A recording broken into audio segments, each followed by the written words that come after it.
Assalamualaikum warahmatullahi wabarakatuh.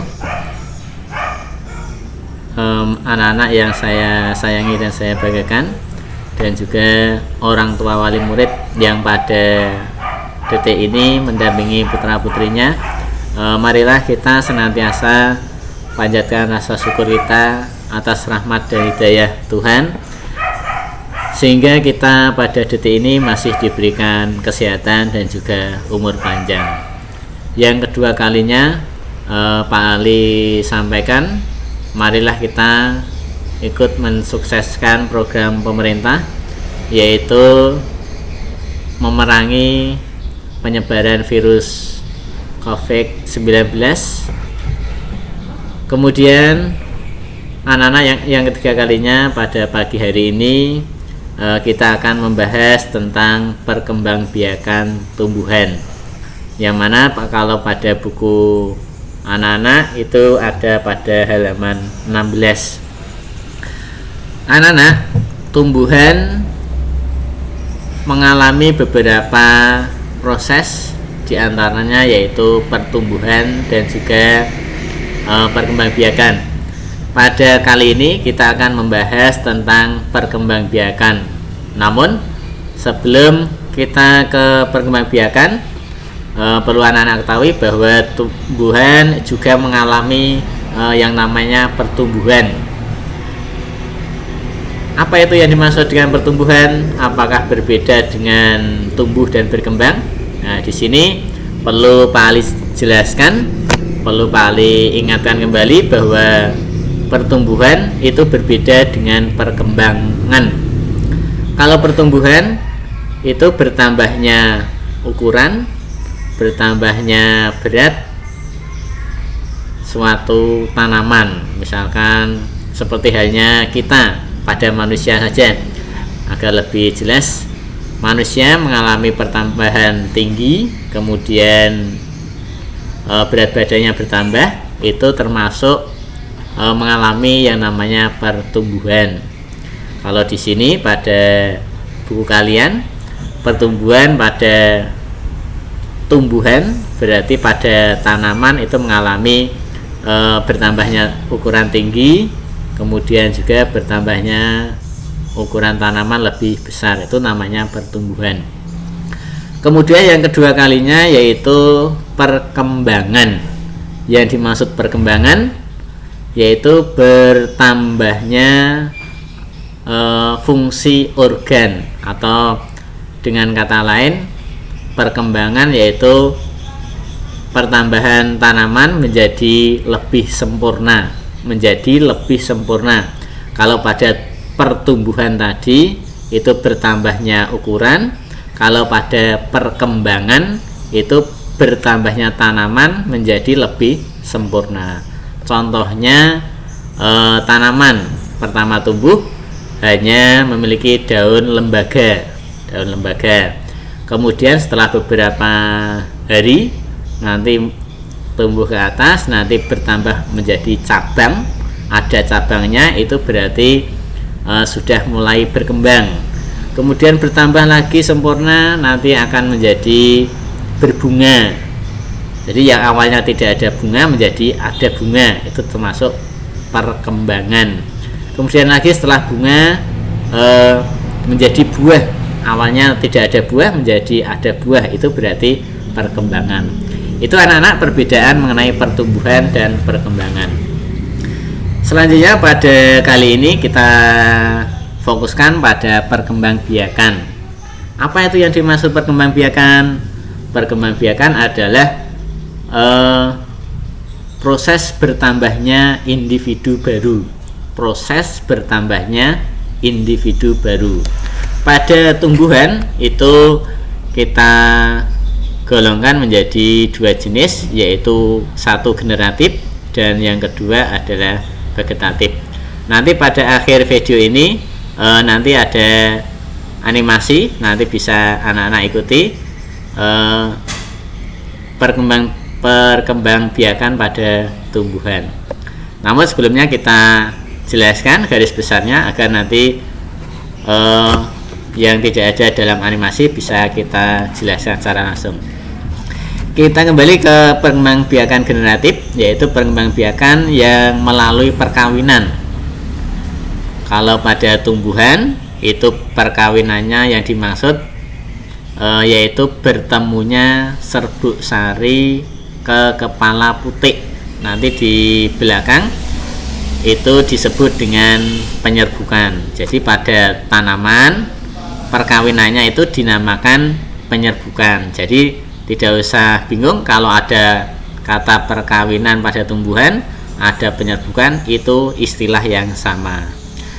Pada perkembangbiakan generatif itu terjadi pada tanaman yang memiliki dua bagian pokok, yaitu bagian putik dan benang sari.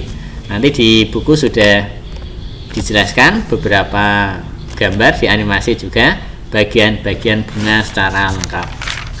Kemudian proses penyerbukan tadi, penyerbukan serbuk sari jatuh ke kepala putik, itu menurut cara perkembangbiakannya, menurut cara penyerbukannya itu dikelompokkan menjadi 4. Yang pertama yaitu penyerbukan sendiri. Artinya apa di sini? Penyerbukan sendiri yaitu serbuk sari satu bunga, serbuk sari satu bunga jatuh ke bunga yang lain. Kita lanjutkan pada penyerbukan sendiri, yaitu serbuk sari bunga jatuh pada bunga ini sendiri. Jadi serbuk sari ini jatuh ke bunga ini sendiri, itu dimaksud sebagai penyerbukan sendiri. Kemudian yang kedua yaitu penyerbukan silang. Penyerbukan silang itu terjadi apabila serbuk sari ini jatuh ke bunga lain. Jadi masih dalam satu pohon.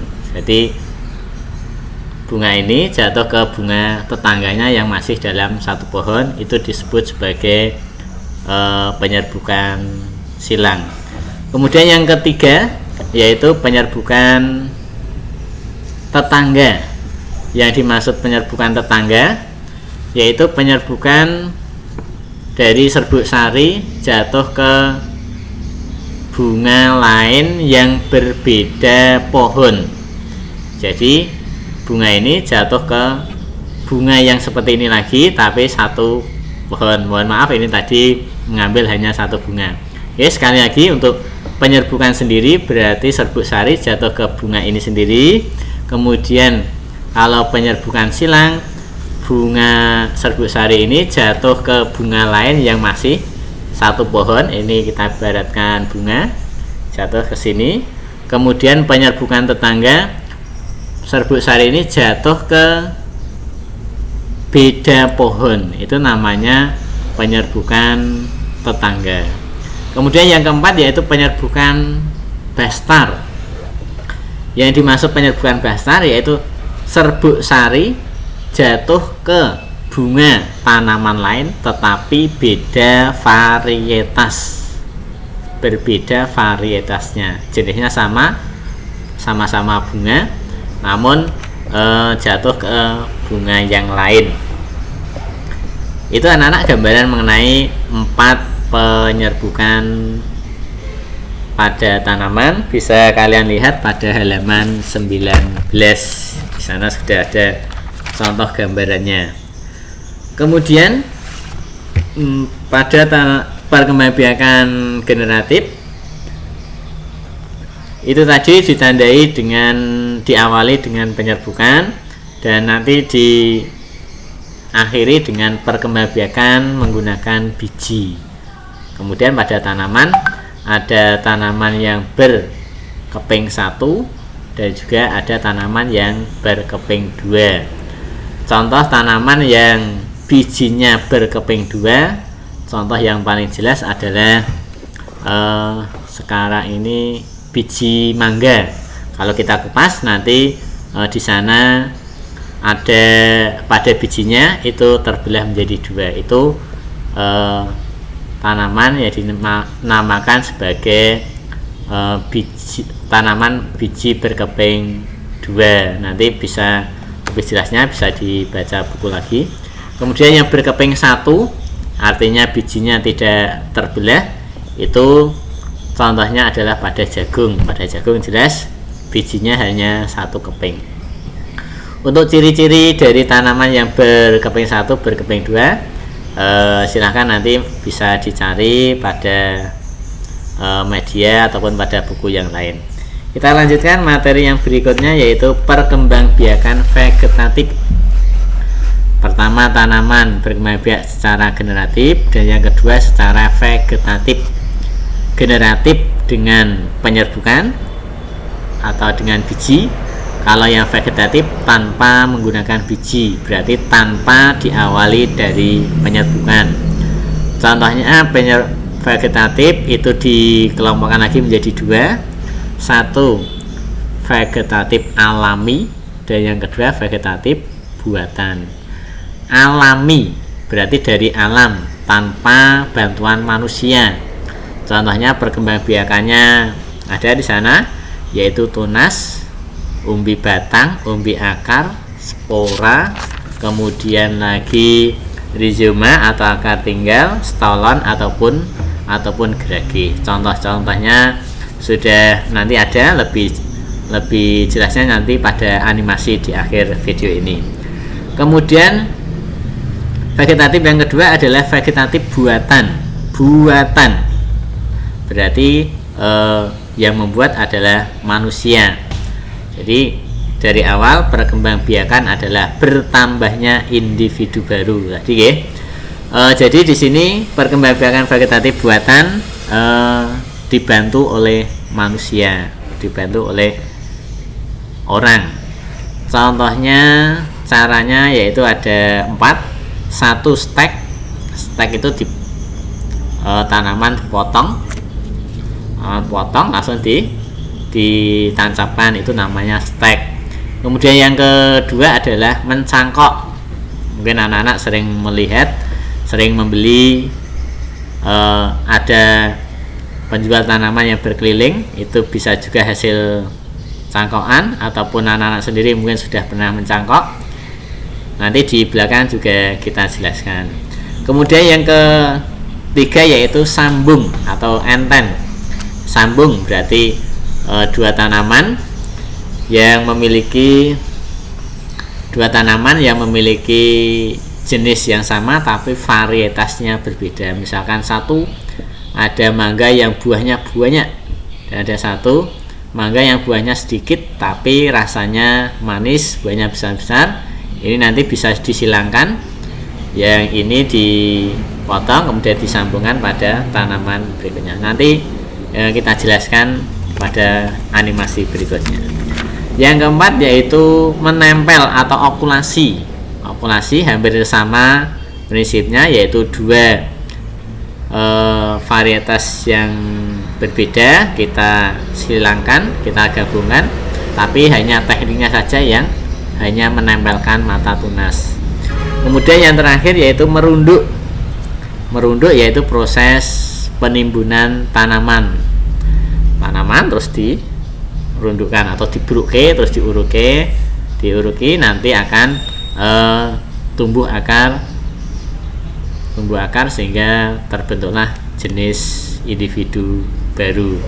Kemudian lagi yang sekarang ini baru ngetrennya yaitu kultur jaringan. Kultur jaringan itu tingkatannya lebih tinggi, yaitu mengambil bagian dari tanaman atau sel dari tanaman, nanti bisa tumbuh menjadi individu baru. Kalau mungkin anak-anak melihat pada televisi, itu pada film dinosaurus, yang di televisi itu itu mengambil sel dari dinosaurus, hasil dari fosil, kemudian dikembangkan, terbentuklah jenis dinosaurus yang baru. Itu contoh dari kultur jaringan. Itu ya anak-anak mengenai perkembangan dan juga perkembangbiakan tanaman. Itu dulu yang dapat Pak Ali sampaikan, kurang lebihnya mohon maaf. Bila taufiq wal hidayah. Wassalamualaikum warahmatullahi wabarakatuh. Selamat menyaksikan animasi berikutnya.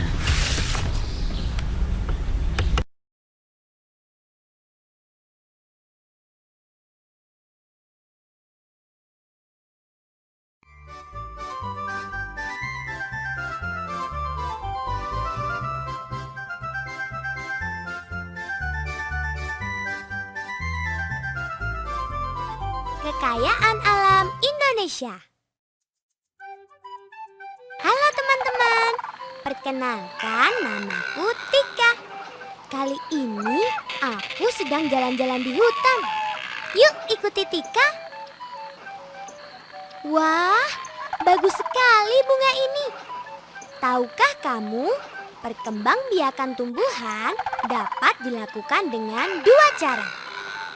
Pertama, cara generatif atau dengan proses perkawinan, dan yang kedua, secara vegetatif atau tanpa proses perkawinan. Perkembangbiakan secara vegetatif pada tumbuhan dibagi menjadi dua, yaitu vegetatif alami dan vegetatif buatan. Nah, sekarang perhatikan pembahasan berikut. Perkembangbiakan generatif tumbuhan. Generatif.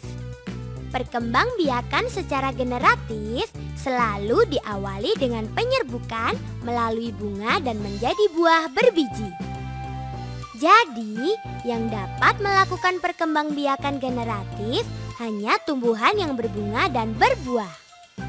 Sebelum kita bahas apa itu penyerbukan, yuk kita lihat bagian-bagian bunga berikut. Bunga sempurna terdiri dari mahkota bunga, kepala sari, benang sari, kepala putik, tangkai putik, bakal biji, kelopak, dasar bunga, dan tangkai bunga. Nah, yang dimaksud dengan penyerbukan adalah proses jatuhnya serbuk sari ke kepala putik. Serbuk sari dihasilkan oleh benang sari yang merupakan sel kelamin jantan pada tumbuhan. Sedangkan putik adalah sel kelamin betina pada tumbuhan. Keduanya berada di bunga. Penyerbukan terdiri dari beberapa jenis. Penyerbukan sendiri. Penyerbukan sendiri merupakan serbuk sari yang jatuh di putik yang masih berada di satu bunga yang sama. Penyerbukan tetangga. Penyerbukan tetangga merupakan serbuk sari yang jatuh di bunga lain tetapi masih di pohon yang sama. Penyerbukan silang. Penyerbukan silang merupakan serbuk sari yang jatuh di bunga pohon lain tetapi masih satu jenis. Misalkan serbuk sari pohon mangga gadung di depan rumah jatuh di putik pohon mangga gadung yang ada di samping rumah. Penyerbukan bastar. Penyerbukan bastar merupakan serbuk sari yang jatuh di bunga lain yang berbeda pohon dan berbeda jenis. Contoh serbuk sari pohon mangga gadung di depan rumah jatuh di putik pohon mangga mana lagi yang ada di halaman rumah tetangga. Vegetatif alami. Perkembangbiakan vegetatif alami berarti perkembangbiakan tanpa bantuan dari makhluk hidup lain. Sifatnya alami. Macam-macam perkembangbiakan vegetatif alami antara lain dengan spora. Pada tumbuhan paku, spora dibentuk pada daun. Daun yang dapat menghasilkan spora disebut daun fertil atau subur. Spora terletak di dalam kotak spora yang disebut sporangium. Jika sporangium pecah, spora keluar dan jatuh di tempat yang cocok. Spora tersebut akan tumbuh dan berkembang menjadi tumbuhan paku yang baru. Dengan rizoma. Rizoma atau akar tinggal adalah batang yang tumbuh mendatar di dalam tanah yang menyerupai akar. Ciri-ciri rizoma atau akar tinggal adalah sebagai berikut. Bentuk seperti akar, berruas-ruas seperti batang. Pada setiap ruas terdapat daun yang berubah menjadi sisik.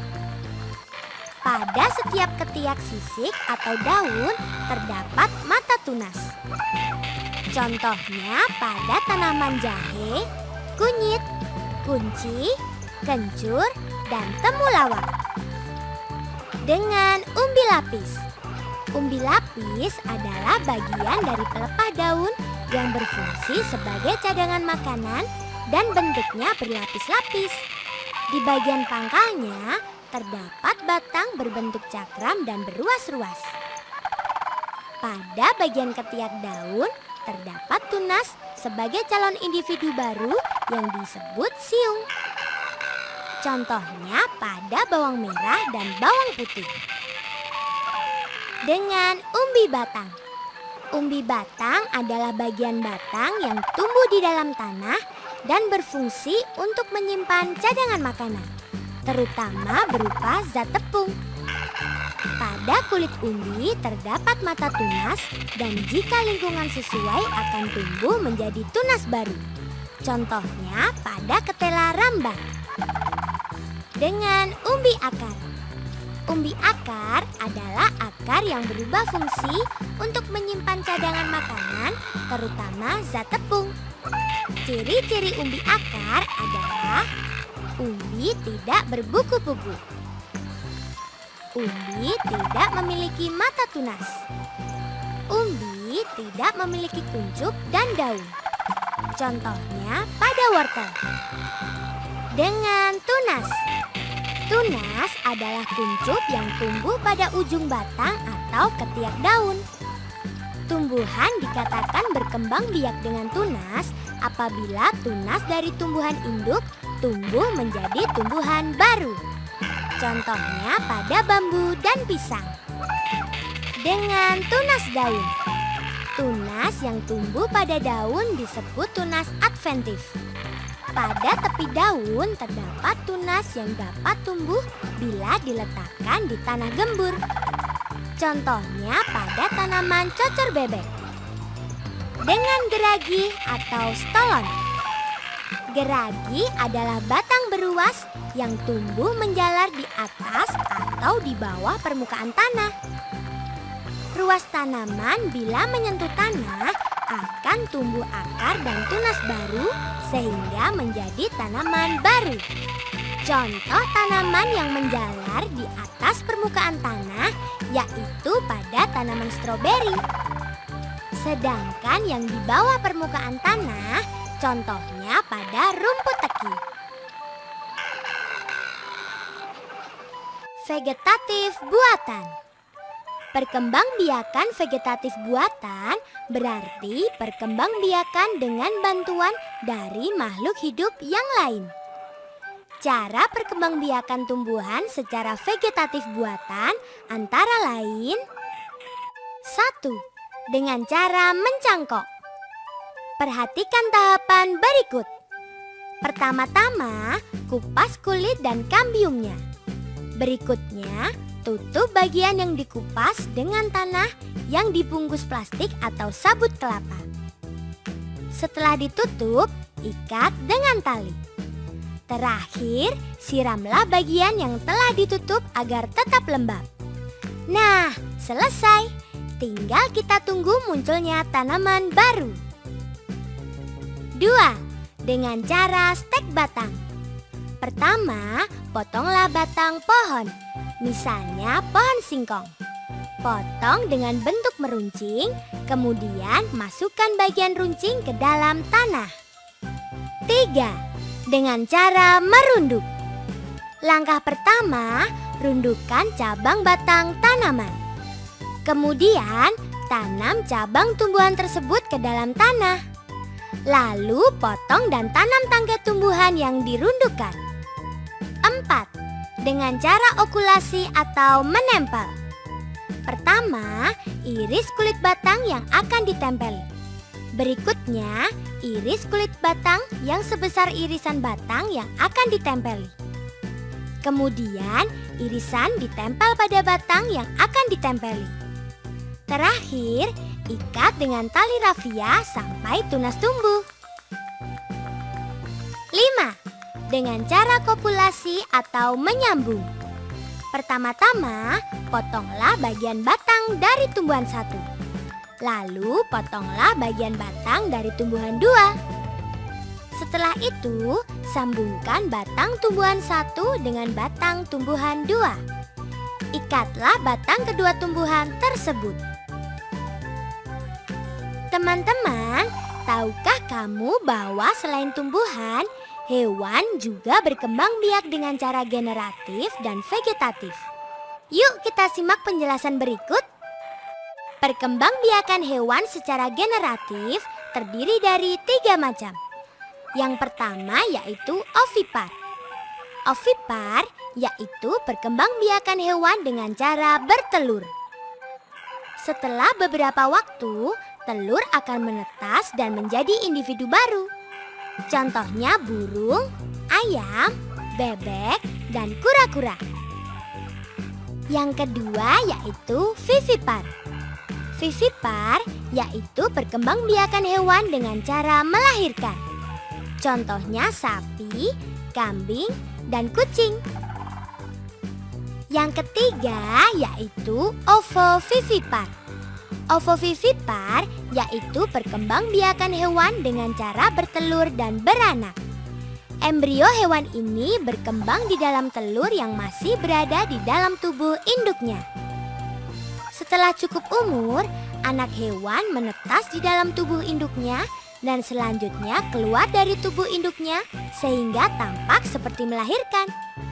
Contohnya ikan hiu, ular boa, dan kadal.